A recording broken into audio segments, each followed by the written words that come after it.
اعوذ باللہ من الشیطان الرجیم بسم اللہ الرحمن الرحیم اللہم صلی علی محمد النبی الامی وعلی آلہ وسلم تسلیما۔ سیکنڈ ایئر کا کلاس، آج ہمارا لیکچر نمبر 3 ہے۔ اس میں کفار کے بارے میں ہم پڑھیں گے۔ پہلے ہم نے متقین کی صفات کے بارے میں پڑھا ہے۔ ابھی میں نے آج کے لیکچر سے پہلے آپ کو پہلے چیپٹر کے بارے میں کچھ شارٹ کوسچن جو ہیں وہ بھیجے ہیں PDF کے ذریعے، ان کو ضرور پڑھیں۔ بہت امپورٹنٹ کوسچن ہیں، ان کو یاد کریں۔ جو سبق آپ کو پڑھایا جاتا ہے اس سبق کو آپ سنیں، پڑھیں اپنی کتاب میں سے، اور پھر اس کو روز کا روز لکھ لیا کریں۔ سبق کو یاد بھی کریں اور اس کو لکھیں بھی۔ کسی بھی دن آپ کا جو ہے واٹس ایپ پہ آپ کو کہا جائے گا کہ اس کی پکس بھیجیں اپنے کام کی، آپ کا کام چیک کیا جائے گا۔ تو آج ہم آیت نمبر 6 اور 7 میں کفار کا جو بیان ہے اس کو پڑھیں گے۔ تو کفار کے بارے میں اللہ تعالیٰ قرآن پاک میں فرماتے ہیں، ان الذین، بے شک جن لوگوں نے کافر و کفر کیا، سواء برابر ہے، علیہ پر ہم علیہم ان پر، خواہ انذرتا آپ ڈرائیں، ہم ان کو، ام یا لم نہیں، تنذر تم ڈراؤ، ہم ان کو، لا نہیں یؤمنون وہ ایمان لائیں گے۔ بے شک جن لوگوں نے کفر کیا ان کے لیے برابر ہے، چاہے آپ انہیں ڈرائیں یا نہ ڈرائیں، وہ ایمان نہیں لائیں گے۔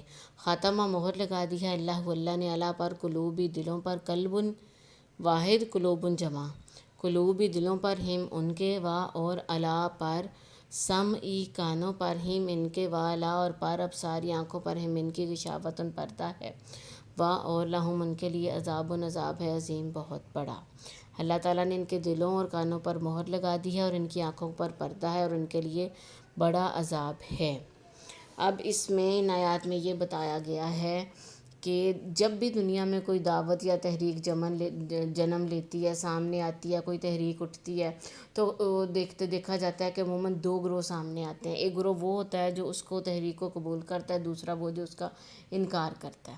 تو قرآن کی اصطلاح میں ہم دیکھیں، پہلے گروہ کو متقین کہا جاتا ہے، جن کے بارے میں ہم نے کل پڑھا ہے، اور دوسرے گروہ کو کافر کہا جاتا ہے۔ تو کفر کے معنی ویسے تو چھپانے کے ہوتے ہیں۔ اصطلاحی شریعت میں جن چیزوں پر ایمان لانا ضروری ہیں، ان میں سے کسی چیز کا انکار کرنا جو ہے وہ کفر کہلاتا ہے۔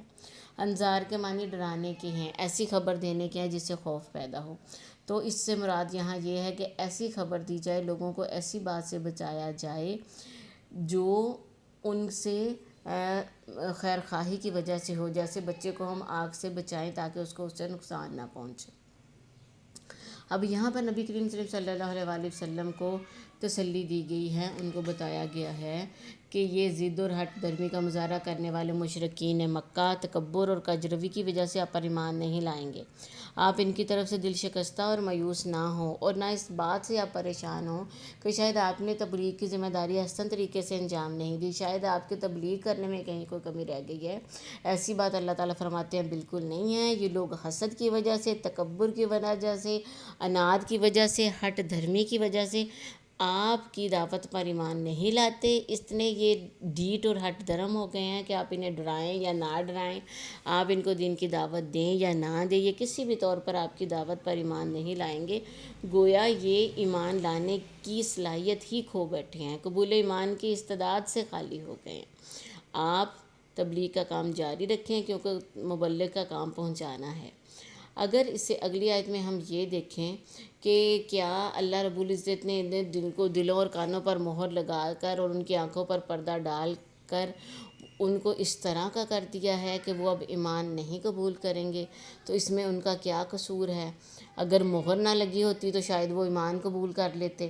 تو اس کا جواب یہ ہے کہ اللہ رب العزت ابتدا سے کسی پر مہر نہیں لگاتے، بلکہ یہ مہر انسان کی اپنی بدعمالیوں کی بنا پر لگتی ہے۔